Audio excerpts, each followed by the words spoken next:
The winter of 1944 descended upon the Ardennes forest like a relentless predator. Snow fell in thick curtains, transforming the Belgian countryside into a monochrome nightmare of white and gray. The trees, stripped bare by the season and scarred by months of warfare, stood like skeletal sentinels along the winding roads that cut through the dense woodland. It was December, and the cold penetrated everything. It seeped through layers of wool, through metal, through skin, settling deep into the bones of every soldier who found themselves in this frozen theater of war. Among those soldiers was Corporal James Mitchell, a 23-year-old gunner from a small farming town in Iowa. Mitchell had grown up calculating yields, measuring distances between fence posts, and understanding angles for optimal plowing patterns. Mathematics wasn't just academic theory to him. It was practical. It was survival. And now, in the most unlikely of circumstances, those calculations from his childhood would become the difference between catastrophe and victory. Mitchell's unit, the 285th Field Artillery Observation Battalion, had been positioned along a ridge overlooking a valley that intelligence suggested was relatively quiet. The official designation was Hill 342, though the soldiers had taken to calling it the Crow's Nest because of its elevated vantage point. From this position, they could observe enemy movements across nearly 3 kilometers of open terrain and forested approaches. The battalion's primary weapon was a battery of M1 57mm anti-tank guns positioned in carefully camouflaged emplacements along the ridge. The morning of December 16th began like any other in that miserable winter. Mitchell woke before dawn in the frozen dugout that served as his quarters, his breath visible in the darkness. He pulled on his gloves, already stiff with cold, and made his way to his gun position. The weapon, covered with a tarpaulin dusted with fresh snow, looked like just another mound in the landscape. That was intentional. Camouflage wasn't just recommended, it was mandatory. The German reconnaissance planes had been increasingly active, and any exposed position would draw immediate artillery fire. Mitchell's crew consisted of 4 men. There was Sergeant Robert Hayes, the gun commander, a taciturn man from Tennessee who'd been fighting since North Africa. Private First Class Danny O'Connor served as the loader, a quick-witted Irish kid from Boston who could load a round faster than anyone else in the battalion. Private Luis Garcia handled ammunition supply, a stocky Texan with an uncanny ability to keep equipment functioning in impossible conditions. And then there was Mitchell himself, the gunner, responsible for aiming and firing the weapon.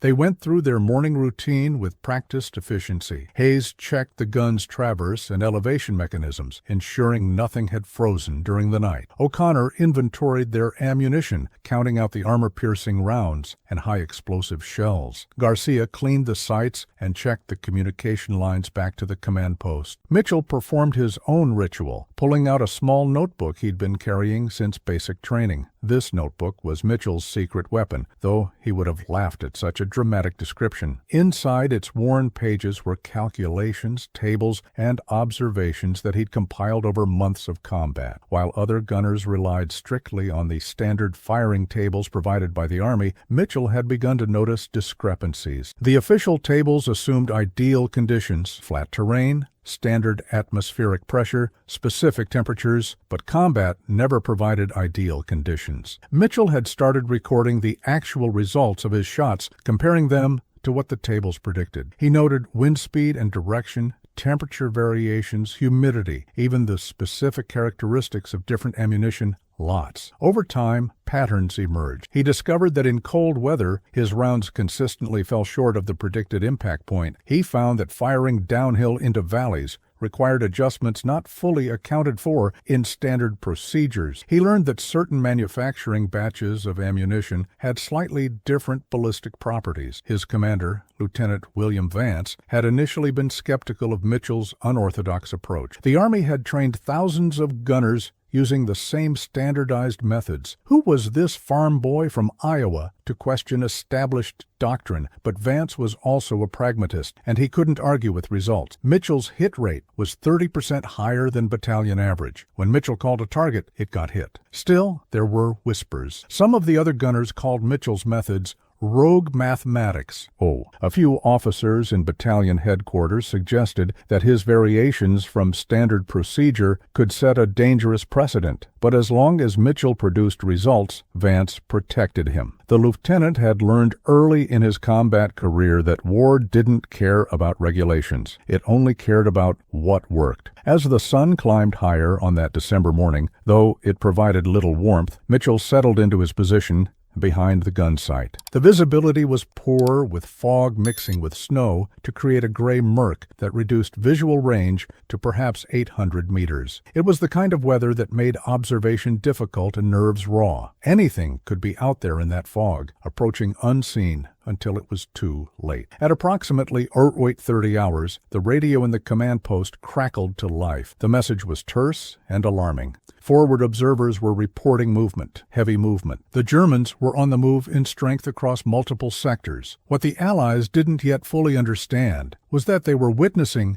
the opening moves of what would become known as the Battle of the Bulge, Hitler's last major offensive in the West. For Mitchell and his crew, the first indication of something wrong came not from official channels, but from the sound. Even through the muffling effect of snow and fog, they heard it, a low, mechanical rumble that seemed to emanate from the earth itself. It was a sound every soldier in Europe had learned to recognize and fear. Tanks, many tanks. Hayes grabbed the field telephone connecting their position to the command post. Crow's Nest 3 to observation post. We're hearing armor, heavy concentration, direction unclear due to acoustic distortion, requesting permission to maintain alert status. The response came back immediately. All positions, this is observation post actual.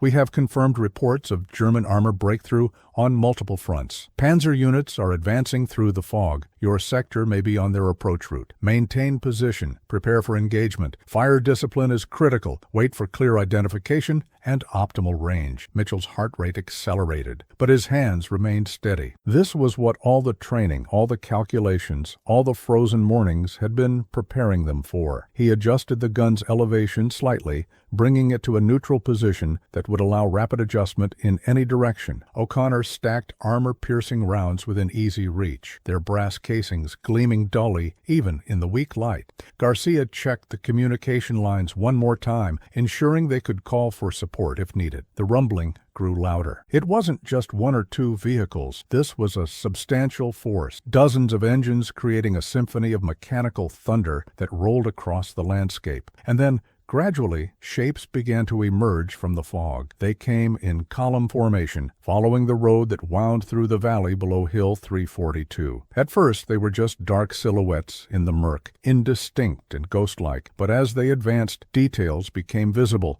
The angular turrets, the long gun barrels, the distinctive profile that identified them unmistakably as German Panzer, Mark IV, and Panther tanks. And there were so many of them. Mother of mercy, O'Connor whispered. That's not a patrol. That's a whole armored column. Hayes was already on the telephone, his voice controlled but urgent. Observation post. This is Crow's Nest 3. We have visual on enemy armor. Estimate 20 to 30 vehicles, mixed Panzer IVs and Panthers. Moving north-northeast along Route 7. Currently at grid reference 437829. They haven't spotted us yet. Request fire mission authorization. There was a pause on the other end of the line, and when the response came, Mitchell could hear the tension in the battalion commander's voice. Crow's Nest 3, you are authorized to engage. But listen carefully. Our other positions are already in contact. You may be the only gun in position to hit this column before they reach the crossroads. If they get past you, they'll be behind our main line. You understand what I'm saying? Understood, sir, Hayes replied. We'll stop them. It was easier said than done. The mathematics of the situation were daunting. The tanks were moving at approximately 15 kilometers per hour, tracking along a road that curved and undulated through the valley. The range was currently around 1,800 meters, near the maximum effective range of their 57mm gun. The angle of engagement was steep, firing downhill at a 30-degree declination. The wind was gusting from the west at approximately 20 kilometers per hour. Temperature was minus 12 degrees Celsius, and all of this was happening in fog and falling snow that reduced visibility and could affect the trajectory of their rounds. Mitchell pulled out his notebook. His mind was already racing through calculations, but he needed to check his tables to confirm what his intuition was telling him. The standard firing table for the M1 gun at 1,800 meters suggested a specific elevation setting, but Mitchell knew from experience that wouldn't work. Not in these conditions. Not at this angle. "Mitchell, we need a solution," Hayes said, his voice tight. "The lead tanks will be in optimal range in approximately 2 minutes. After that, the angle gets worse." Mitchell's finger traced down his handwritten tables. Cold weather, downhill angle, moving target, western crosswind. He'd never fired under this exact combination of conditions before, but he'd fired under similar circumstances. He'd recorded the data. He'd done the mathematics. The numbers were there. "Deflection right, 4 mils," Mitchell called out, his voice steady, despite the adrenaline coursing through his system. "Elevation, plus 7 degrees, 5 minutes." There was a moment of shocked silence. Hayes stared at him. "Mitchell, the table says elevation plus 3 degrees for this range. You're calling for more than double that." "The table doesn't account for the temperature and the downhill angle combined," Mitchell explained rapidly. "In cold air, the round will drop faster. Firing downhill, the effective range increases, but the trajectory flattens. We need to compensate by over-elevating. Trust me, Sergeant, I've worked this out." Hayes hesitated. This was the moment when everything hung in balance. Standard operating procedure said to follow the official firing tables. Those tables had been developed by experts, tested extensively, validated by the Army. But Hayes also knew Mitchell. He'd seen the farm boy from Iowa make impossible shots. He'd watched Mitchell hit targets that other gunners couldn't even see. "Your call, Mitchell," Hayes said quietly. "You've never steered us wrong before. O'Connor, load armor piercing. Garcia, stand by for rapid reload. Mitchell, the shot is yours." Mitchell settled behind the sight, his eye pressed to the rubber cup. Through the optic, he could see the lead Panzer clearly now. It was a Mark V4, its turret traversing slowly back and forth as the commanders searched for threats. The tank was perhaps 1,600 meters away now, closing steadily. Behind it, the rest of the column stretched back into the fog, a metal serpent winding through the valley. He made minute adjustments to the gun's aim, accounting for the target's movement, predicting where the tank would be by the time the round arrived. His breathing slowed. His world narrowed to the crosshairs in his sight, the target and the mathematics that connected them. "On target," he called. "Fire!" Hayes commanded. Mitchell squeezed the trigger. The gun recoiled violently, its report echoing across the valley like thunder. For a moment, nothing seemed to happen. The round was invisible. In flight, a small piece of steel hurtling through the air at over 800 meters per second. Mitchell kept his eye in the sight, tracking the target, watching. The armor-piercing round struck the lead Panzer precisely where the turret met the hull, a weak point in the armor. There was a flash, and then a secondary explosion as the tank's ammunition cooked off. The turret separated from the chassis, flipping through the air before crashing down onto the road. Flames erupted from the stricken vehicle, and through his sight, Mitchell could see crew members bailing out, their uniforms smoking. "Direct hit!" O'Connor shouted. "You got him, Mitchell!" But there was no time for celebration. The column was reacting. Tank commanders were shouting orders. Turrets were turning, searching for the source of the fire. And behind the burning lead tank, more Panzers were still advancing. "Reload!" Hayes commanded.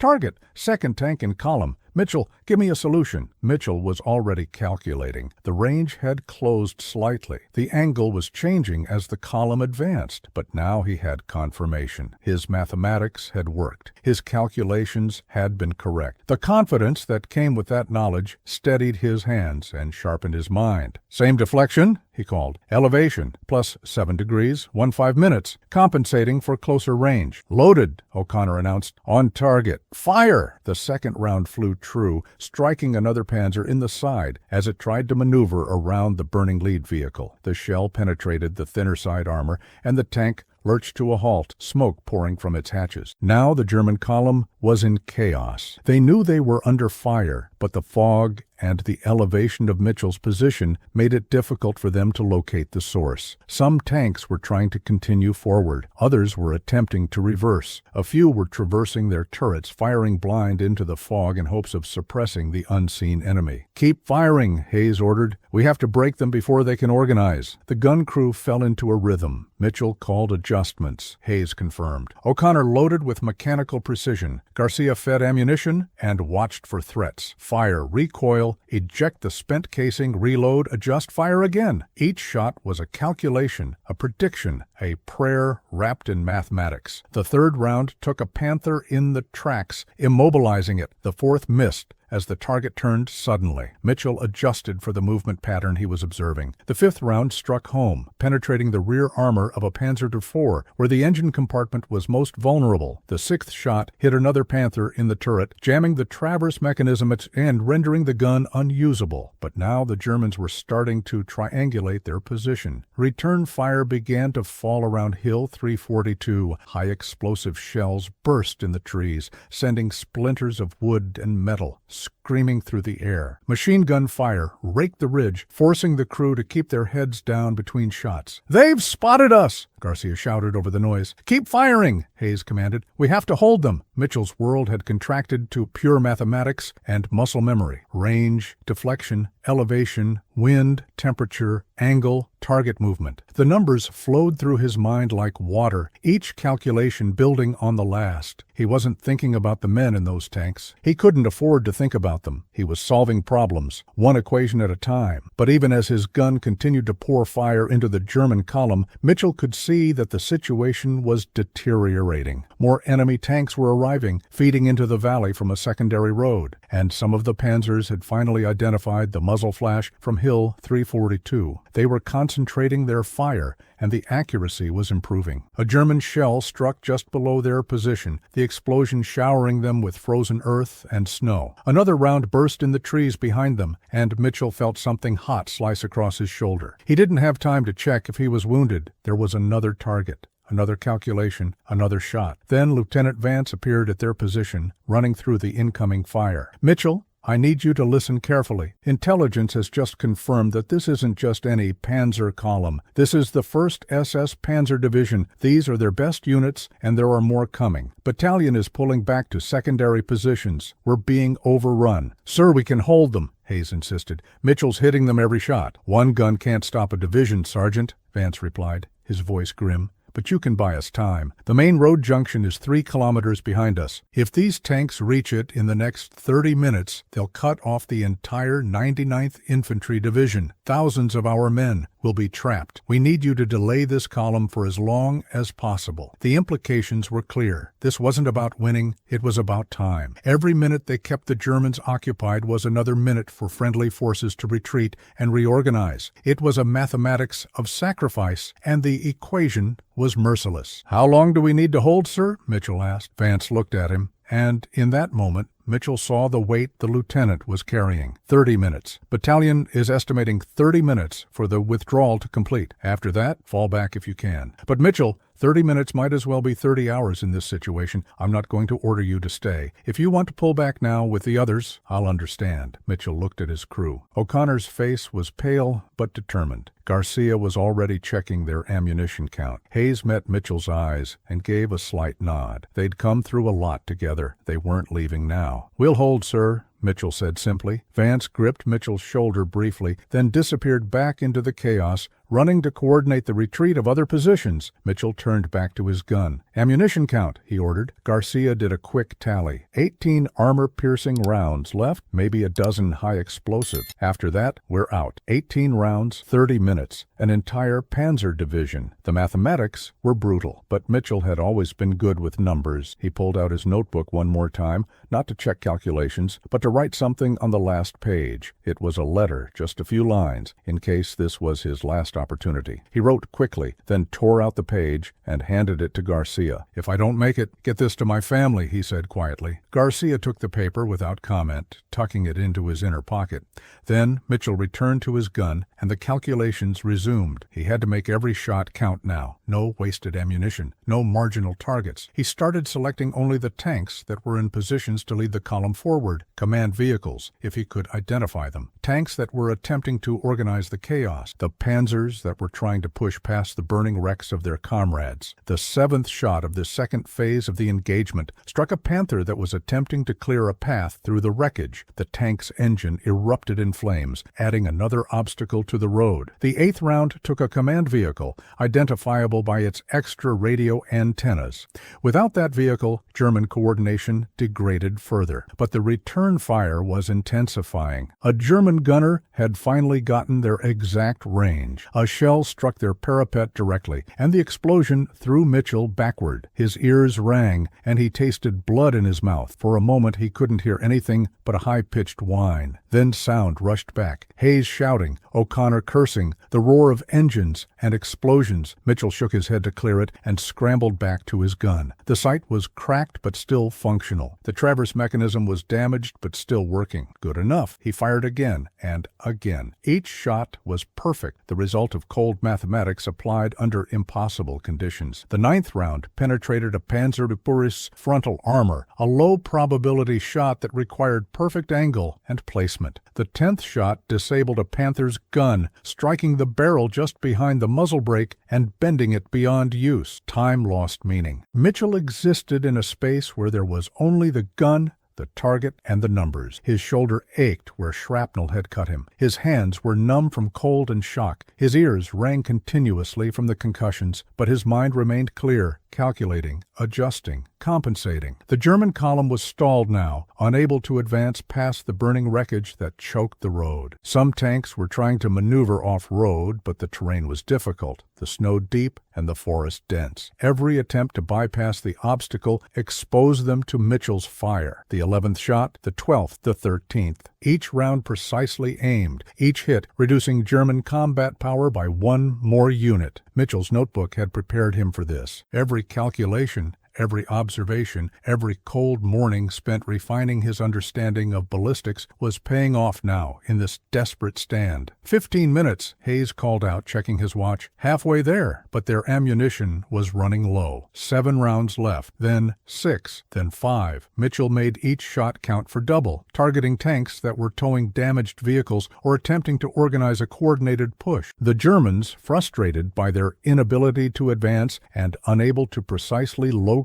the position that was tearing their column apart, began to saturate Hill 342 with artillery fire. The barrage was apocalyptic. The entire ridge disappeared into a storm of explosions, fire, and flying debris. Trees disintegrated. The frozen ground heaved and buckled. The noise was beyond anything Mitchell had experienced. Their position took a direct hit. The sandbags that formed their parapet simply ceased to exist, vaporized by high explosive. O'Connor was thrown into the trench wall, stunned but alive. Garcia's leg was bleeding, but he refused to stop working. The gun itself remained intact through some miracle, though its camouflage was completely destroyed. 3 rounds left. 23 minutes, Hayes shouted. 7 more minutes. Mitchell wiped blood from his face, unsure if it was his own or from someone else. His vision was tunneling, the edges going dark. Exhaustion and shock were taking their toll, but there were still targets. There was still mathematics to be done. 2 rounds left. He selected a Panther that was attempting to push through by sheer force, its blade trying to shove the wreckage aside. The shot struck the tank's thin top armor, penetrating into the crew compartment. The Panther jerked to a stop, smoke rising from its hatches. 1 round left. Through his cracked sight, Mitchell could see German infantry beginning to dismount from their vehicles, preparing to assault Hill 342 on foot. The tanks had failed, so now they would come in person. Mitchell had perhaps 2 minutes before they reached his position. 28 minutes, Hayes called. That's it, Mitchell. We held them. Battalion's clear. Now we run. But Mitchell's eye was still pressed to his sight. He'd spotted something. Back in the column, past the burning tanks and the chaos, there was a larger vehicle, a command half-track with multiple antennas and what looked like senior officers clustered around it. That vehicle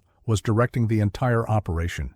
That vehicle was the brain of the Snake. The range was extreme, nearly 2,000 meters. The target was partially obscured by smoke and fog. The shot would require every bit of skill and calculation Mitchell possessed. It would be, by far, the most difficult shot he'd ever attempted. "Mitchell, we have to go," O'Connor urged, grabbing his arm. Mitchell shrugged off the hand gently. "One more," he said quietly, "just one more." He made the calculations in his head, the extreme range, the obscured target, the wind that had shifted direction, the cold that would affect trajectory, the downward angle that was even steeper to reach the back of the column, every variable stacked against success. But Mitchell had always been good with numbers. His fingers adjusted the gun's elevation to a setting that was nowhere in any official firing table. He compensated for every factor he could measure and estimated the ones he couldn't. It was more art than science now, more intuition than calculation, but it was intuition built on months of careful observation and mathematics. "On target," he whispered. He fired the last round. The shell arced through the air, a small piece of metal following a ballistic curve that existed primarily in Mitchell's mind. For 3 seconds, the round flew, gravity and air resistance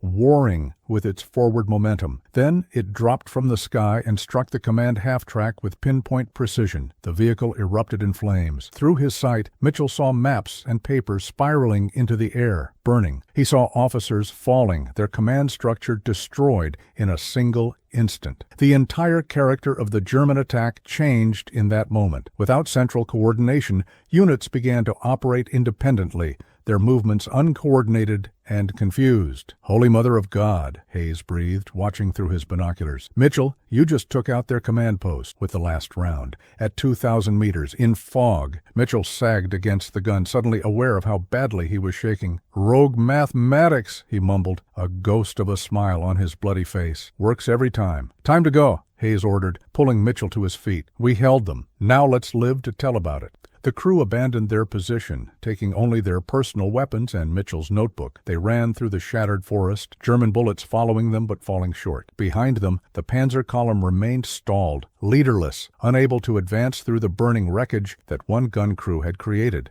The withdrawal to friendly lines took 45 minutes of running, crawling, and hiding. They reached the secondary defensive positions just as darkness fell. Medical personnel swarmed them immediately. Mitchell's shoulder wound was more serious than he'd realized, requiring immediate attention. Garcia's leg was fractured. O'Connor had a concussion. Hayes had taken shrapnel in his back, but had kept moving through sheer willpower. But they were alive, and behind them the German offensive in their sector had been delayed by crucial hours. Those hours allowed thousands of American soldiers to reach safety, to regroup, to prepare new defensive lines. One gun crew, using mathematics that no official manual would ever approve, had altered the course of an entire day's battle. In the weeks that followed, as the Battle of the Bulge raged across the Ardennes, Mitchell's actions that day became the subject of intense analysis by Army ordnance specialists. They wanted to understand how a single gun crew had achieved a hit rate that seemed statistically impossible under those conditions. They examined Mitchell's notebook with the care of scholars studying an ancient text. What they found was revolutionary and troubling in equal measure. Mitchell had essentially developed a personalized firing system, one that incorporated variables the standard tables ignored. His observations about cold weather ballistics, about firing at steep angles, about the variations in ammunition manufacturing, all of it was accurate. All of it improved hit probability in specific conditions. But it also represented a departure from standardized doctrine. The Army's entire training system was built on uniformity, on procedures that any soldier could follow. Mitchell's methods were intuitive, based on experience and observation, difficult to codify or teach. They worked brilliantly for him, but might fail catastrophically in less capable hands. The debate raged through the Ordnance Corps. Some officers wanted to court-martial Mitchell for deviation from procedure. Others wanted to award him a medal and adopt his methods across the artillery service. In the end, pragmatism won. The Army was in the middle of a war, and Mitchell's methods had proven effective under the most extreme conditions imaginable. He was awarded the Distinguished Service Cross for his actions on December 16th. The citation Deflection praised his extraordinary heroism and exceptional technical skill in the face of overwhelming enemy forces. It made no mention of his unorthodox mathematics. Some things, the Army decided, were better left unexplained in official documents, but behind the scenes, Mitchell's notebook was copied and distributed to select artillery training units. His observations were quietly incorporated into updated firing tables, though without attribution. The Army was learning, adapting, taking the lessons that one young corporal from Iowa had written down in a worn notebook. Mitchell himself recovered from his wounds and returned to duty in time for the final push into Germany. He never spoke much about that day on Hill 342. When fellow soldiers asked him about the incredible accuracy he'd demonstrated, he would just shrug and say, "I'm good with numbers, always have been." What he never told them was about the nightmares, about the burning tanks and the knowledge that his calculations, his cold mathematical precision, had resulted in consequences he tried not to think about. Mathematics could predict where a shell would strike, but it couldn't predict the human cost, couldn't calculate the weight that knowledge placed on a soul. Years later, after the war had ended and Mitchell had returned to his farm in Iowa, a young artillery officer came to visit him. The officer had been studying Mitchell's methods and wanted to understand them better. They spent an afternoon walking Mitchell's fields, discussing ballistics and trajectories, elevation and deflection. Mitchell pulled out his old notebook, its pages yellowed now but still legible. He explained his thought process, how he'd learned to observe and record, how he'd taught himself to see patterns in chaos. "But how did you know?" the young officer finally asked. "On that last shot, the one that hit the command post at 2,000 meters in fog. How did you know it would work?" Mitchell was quiet for a long time, looking out over his fields. The corn was growing tall, perfectly aligned in rows that stretched to the horizon, rows he'd planted, using careful measurements and calculation. "I didn't know," he finally admitted.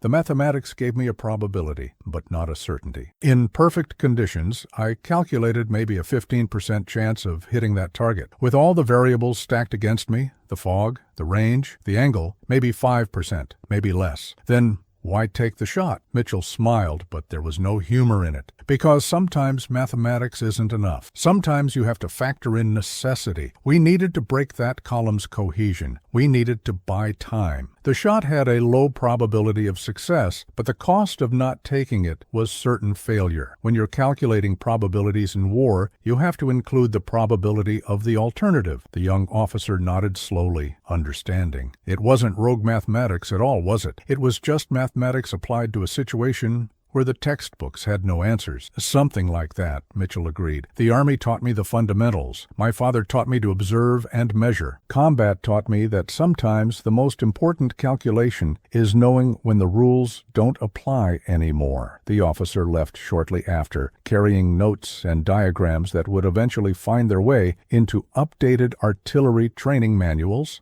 Mitchell watched him go, then returned to his fields. He had planting to finish, and the calculations for optimal seed depth waited for no one. But before he went back to work, he paused at his mailbox and pulled out a letter that had arrived that morning. It was from Hayes, who was teaching at an artillery school now. The sergeant wrote about the new crop of gunners he was training, about how they were learning methods that Mitchell had pioneered. "They call it the Mitchell method now," Hayes had written, though the official manuals just call it advanced ballistic compensation techniques. You'd laugh at how complicated they've made it, all those professors and mathematicians trying to explain what you figured out with a notebook and common sense.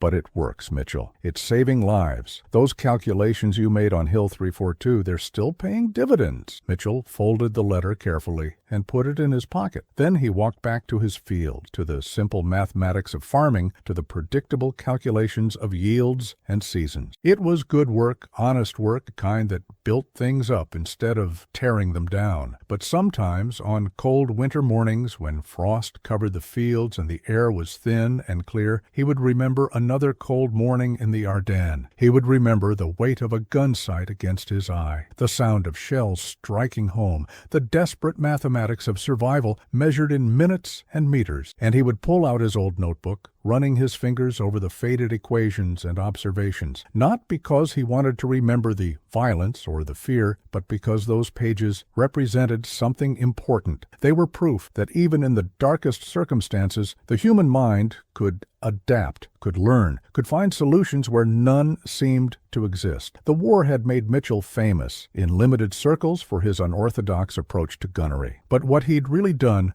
was simpler and more profound. He'd taken the tools he was given, added his own observations and intelligence, and created something new. He'd questioned assumptions, tested theories, and built knowledge from the ground up. That afternoon on Hill 342, with an entire Panzer division bearing down on his position and only 18 rounds between survival and catastrophe, Mitchell hadn't been a hero. He'd been a problem solver, armed with mathematics and determination. The fact that his solutions happened to come at the end of a gun barrel was merely circumstance. The true lesson of that December day wasn't about gunnery or ballistics. It was about the power of careful observation, rigorous thinking, and the willingness to question established doctrine when the situation demanded it. Mitchell had been called a rogue gunner, and maybe he was, but his methods had worked when orthodox approaches would have failed. As the sun set over his Iowa fields, Mitchell thought about all the young soldiers who would be trained using techniques derived from his notebook. He hoped they would understand that the mathematics was important, but it wasn't everything. The real skill was in knowing when to trust the numbers and when to trust your instincts, built on experience and observation. The war had taken so much from so many, but it had also revealed something important about human capability. Under pressure, when everything was at stake, ordinary people could do extraordinary things. A farm boy from Iowa could outshoot an entire Panzer division. A small notebook could change doctrine. Rogue mathematics could save thousands of lives. Mitchell closed his notebook and put it away, not in a drawer or a box, but on the shelf in his study, where he kept his most important books. It sat there between a farming almanac and a Bible, 3 different kinds of truth standing side by side. Sometimes he would take it down and read through the entries, remembering, but mostly he left it there, a silent testament to a day when mathematics, courage, and necessity had combined to create something impossible. The Panzer column that Mitchell's crew had stopped on December 16, 1944, never did reach the road junction they'd been driving toward. By the time they cleared the wreckage and reorganized, American defensive positions had solidified. The delay of those crucial hours contributed to the eventual failure of the German offensive in that sector. The official after-action reports credited various factors for stopping the German advance. Weather, logistics, determined resistance by multiple units. Mitchell's role was mentioned in the citation for his medal, but the full story of what one gun crew accomplished that day remained largely unknown outside military circles. Perhaps that was appropriate. War isn't really about individual actions, no matter how dramatic or successful. It's about the cumulative effect of thousands of decisions made by thousands of people under impossible circumstances. Mitchell's mathematics had been extraordinary, but they were just one small part of a vast equation that encompassed an entire continent and millions of lives. Still, for the soldiers of the 285th Field Artillery Observation Battalion and for the men of the 99th Infantry Division who made it to safety that day, Mitchell's story meant something specific and personal. They were alive because a young corporal from Iowa had looked at an impossible situation and found a solution in his notebook full of observations and calculations. In the end, that's what Mitchell's rogue mathematics really represented.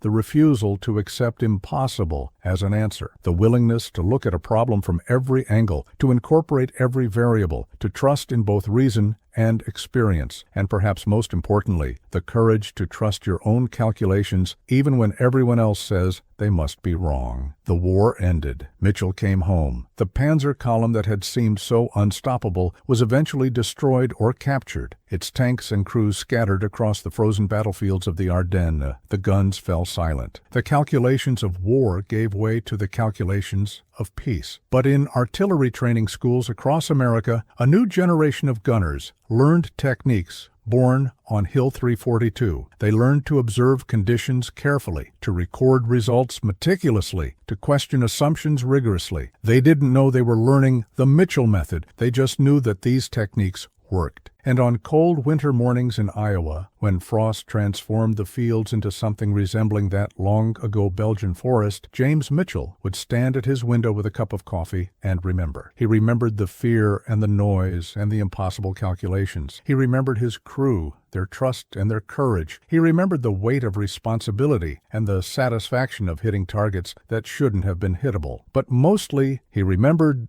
that sometimes the difference between disaster and survival is measured not in heroics or firepower, but in careful observation, rigorous mathematics, and the willingness to trust your calculations even when everyone else calls them rogue.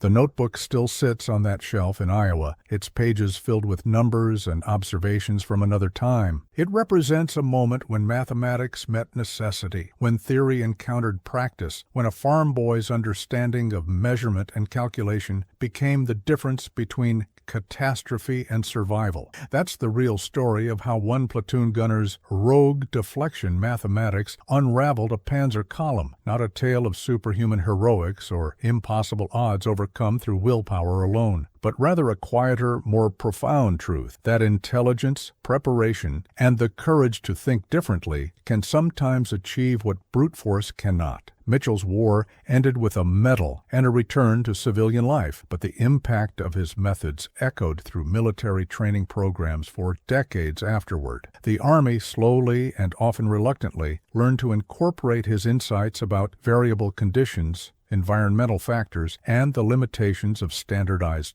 tables. In a way, Mitchell's greatest contribution wasn't the tanks he disabled or the lives he saved on one December day. It was the demonstration that even the most established doctrines could be improved, that observation and calculation could reveal truths that pure experience might miss, that sometimes the most valuable weapon was the one between a soldier's ears. As the decades passed and the generation that fought the war began to age, Mitchell's story became one of those footnotes to history that specialists knew, but the general public did not. That was fine with him. He'd never wanted fame. He just wanted to do his job well, to protect his crew, to make it home. The mathematics that had seemed so rogue, so unorthodox, eventually became conventional wisdom. New gunners learned techniques without knowing they were Mitchell's innovations. The notebook's observations were absorbed into official doctrine, its insights validated by post-war analysis and modern ballistic science. And on a small farm in Iowa, a man who'd once stopped a Panzer division with 18 shells and a notebook full of calculations lived out his days among the orderly rows of corn and soybeans, his fields measured and planted with the same precision he'd once applied to gunnery. The guns were silent, the calculations continued, and the lesson remained that sometimes the most effective weapon isn't the biggest or the fastest or the most powerful. Sometimes it's simply the willingness